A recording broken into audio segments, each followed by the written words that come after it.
Hey guys, for today's lesson we're going to be talking about slope-intercept form, which you've definitely seen before, y equals mx plus b. This is a review from Algebra 1, but it is a little bit complex. A couple tricks we have to remember. I want you to write down all of the examples today and you're going to submit that for today's assignment. So let's jump right into it. Alright guys, so for our first set of questions, it's pretty simple, it's just some algebra. It says, write the slope-intercept form of the equation of each line. This is slope-intercept form. Let me just point out two things that are important to remember from last year. Our m is the slope, so whatever your coefficient in front of x, that would be your slope of the line. And the b is our y-intercept. Again, it is clear that our goal is to get y by itself and put it in this format, so let's do that now. For the first one, my first step would be to take the x to the other side. So subtract 4x. We're left with negative 3y equals negative 4x minus 12. Now, I like to go ahead and put the x in front of my constant just because it gets it in the order of y equals mx plus b. It's pretty simple. Now, to get y by itself, divide both sides by negative 3. Again, I'm dividing everything by negative 3. Here it cancels out. Y equals negative 4 divided by negative 3, because they're both negative, it turns into a positive. So 4/3 x. And then negative 12 divided by negative 3 is a positive 4. There we go, pretty simple, just some algebra. 4/3 is our slope, and 4 is our y-intercept, or where it crosses the y-axis.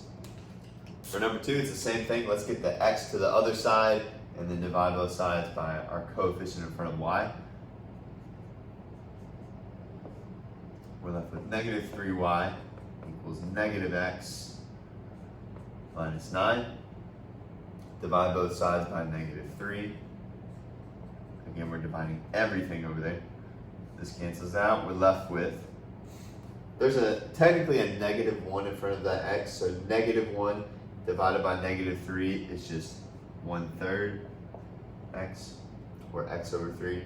Negative 9 divided by negative 3 is a positive 3.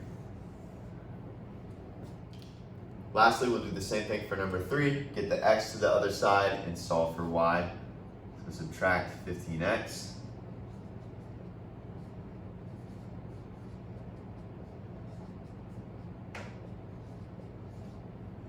Divide both sides by 8. We're left with y equals negative 15 over 8x plus 7. Okay, let's review real quick. So we're given an equation in this format. We're told to put it in slope-intercept form, or y equals mx plus b. And to do that, you move x to the other side and then divide to get y by itself. So all of these, you see y equals a slope and a y-intercept. Slope, y-intercept, slope, y-intercept. All right, guys, so this is something that we talked about last year, and I know a few of you were pretty confused about it. Parallel lines are really easy. So if two lines are parallel, they have the same slope. So here, my slope is 2 for the first line, my slope is 2 for the second line. And as you can see on the graph, it's not perfect, but they're never going to cross. They're going up at the same rate. So if you look at two lines and they have the same slope there in front of the x, they're parallel lines. They'll never cross. That's really easy. Perpendicular is where it gets a little bit difficult and kind of confusing. What this says is that slopes are opposite reciprocals. So opposite meaning if one is positive, the other's negative. That's the easy part to remember. Reciprocal means that the fraction is just flipped upside down. So if we look at this line here, it's 3 over 2. And then for the perpendicular line, it's just flipped over. It's 2 over 3. So 2 steps to finding a perpendicular line, or a set of perpendicular lines, their slopes. Opposite reciprocal. So make this negative and flip it upside down. As you can see on the graph, these two lines cross and make a right angle there. So it's two lines that'll cross perfectly to make right angles all the way around.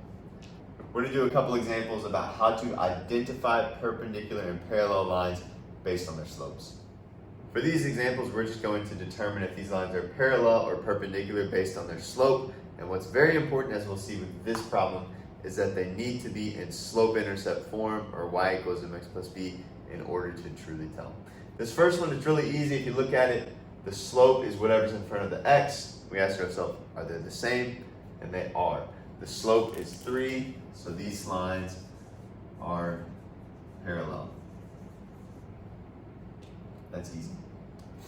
For this one, we can see that this equation here is not in slope-intercept form, so we would need to do that first. It's really easy. All we need to do is divide both sides by 4 to get this y by itself. So when we do that, this will cancel out, and y equals x over 4, or 1/4 x plus 3/4. We can ignore this one now. So looking at these two equations, are they parallel or perpendicular? So it's pretty obvious that they're not parallel because the slope here is -4, the slope here is 1/4. So are they perpendicular? Well, with perpendicular lines, the slopes are opposite reciprocals. So let's check in if they're opposite first. This one is -4, and this is a positive 1/4. So yes, they are opposite, and now reciprocals, 4 and 1/4. They don't look to be reciprocals, but they actually are, because 4 is technically 4 over 1. So if we flip that upside down, we'll get 1/4. So yes, these are perpendicular lines. Again, because they are opposite reciprocals. All right, so 2 more examples about determining if the lines are parallel and perpendicular based on these equations. Again, we have to get these in y equals mx plus b form. Let's go ahead and do that. For this first one, I need to take my x to the other side and then divide by 3. You can see that. So it'll be 3y equals -x plus 2.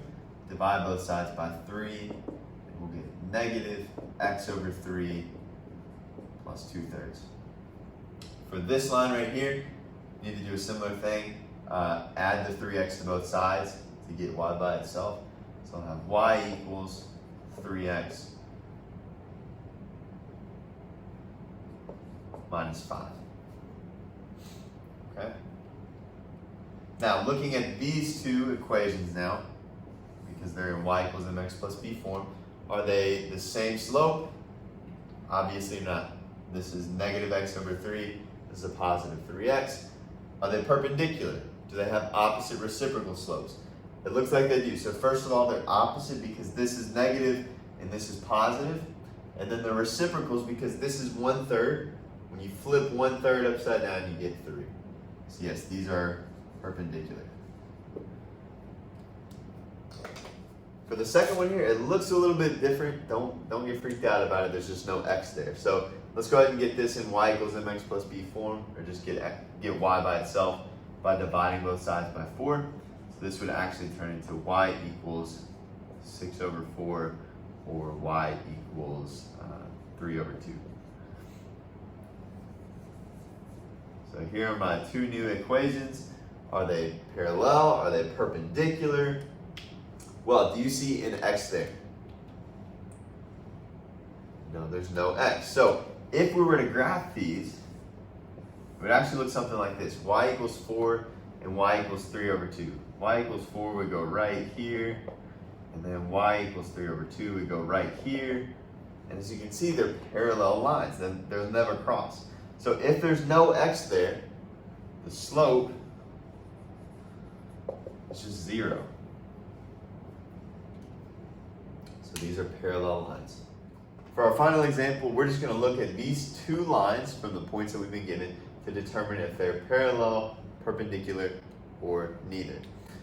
So to find the slope of these points, or of these lines, we have to do what we did earlier this week and use that slope formula, which is delta y divided by delta x, or rise over run, change in y divided by change in x, y2 minus y1 over x2 minus x1.